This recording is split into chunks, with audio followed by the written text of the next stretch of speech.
Bagaimana menjalani rumah tangga bila mana suami memiliki perempuan lain, selingkuh. Rumah tangga yang di dalamnya diisi dengan maksiat, rumah tangga itu akan penuh dengan problematika, penuh dengan masalah. Karena sudah kita bacakan ayatnya tadi. Wa man a'rada 'an dzikri fa inna lahu ma'isyatan dhanka. Dan yang saya paham dari pertanyaan lagi di bawahnya, yang saya paham dari pertanyaan itu yang haram, dengan cara yang haram. Selingkuhan dengan cara yang haram, bukan sesuatu yang diizinkan syariat. Maka ini harus diselesaikan dalam arti kata, lelaki itu, suami itu harus berhenti dari yang haram itu. Selesaikan berdua berumah tangga, sampaikan baik-baik. Kalau memang berdua tidak selesai, itu yang kita katakan tadi, berarti perlu mencari orang yang ketiga. Sudah kita bahas tadi.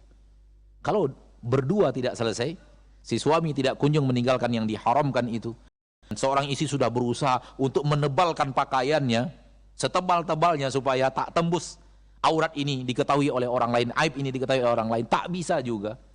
Bicara sudah, diskusi sudah berkali-kali, sudah berbulan-bulan, sudah masuk hitungan tahun, sepertinya berdua tidak bisa selesai. Cari orang yang ketiga, yang Anda dan suami menghadap. Usahakan utama sekali kalau ada adalah orang yang masih keluarga kita, supaya dia juga tidak menaib itu kepada orang lain karena masih keluarganya. Kalau ataupun tidak, kita sudah katakan tadi, cari orang yang berilmu, cari orang yang harif dan bijak, menjaga rumah tangga, menjaga rahasia rumah tangga yang akan kita sampaikan dari aib rumah tangga kita kepadanya. Ini harus, kalau Anda berdua tidak bisa menyelesaikannya, cari orang yang ketiga. Dan cari orang yang ketiga itu bukan berarti gini, ini kesalahan banyak orang sekarang, suami menghadap bercerita tentang problematika rumah tangganya kepada ustadz. Atau seorang istri minta waktu kepada ustadz bercerita tentang problematika rumah tangga. Ini nggak selesai-selesai. Percayalah, tak akan selesai. Dan pengalaman hidup kita bersama mereka yang menceritakan itu tidak selesai juga.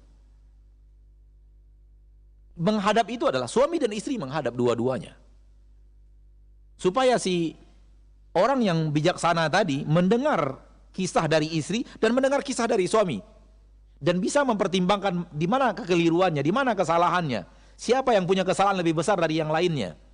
Karena ketika terjadi problematika rumah tangga yang berakibat dengan pertengkaran, itu pasti karena maksiat. Kalau suaminya maksiatnya 30%, berarti maksiatnya di istri yang 70%. Begitu sebaliknya, kalau istrinya ada kesalahan 30%, suaminya yang akan punya kesalahan 70%. Bisa 30, 70, 60, 40, 50-50, bisa 10-90. Adapun suaminya benar semuanya, istri salah semuanya, belum pernah ketemu itu. Atau sebaliknya, istrinya benar semuanya, suami salah semuanya. Suami benar semua, istri benar semuanya. 100% kesalahan suami, tak ada kesalahan istri, itu nggak ada. Kalau benar, itu ada kebenaran sekian persen milik suami, sekian persen milik istri. Kalau ada kesalahan sekian persen milik suami, sekian persen milik istri, akan seperti itu. Maka solusinya kalau tidak bisa berdua seperti yang tadi kita katakan, sudah tidak bisa ditutup, sudah masalah itu sudah terlalu berat, dan usaha untuk tetap menyelesaikan berdua tak kunjung usai, maka berarti Anda berdua butuh orang ketiga. Anda berdua butuh orang yang ketiga. Cari orang yang seperti yang tadi kita katakan, ma'asyiral muslimin, ma'asyiral muslimat rahimani wa rahimakumullah, dan menghadap berdua. Minta kepada suami untuk mau menghadap supaya masalahnya selesai. Ya. Adapun perceraian dihalalkan syariat, tapi itu solusi terakhir.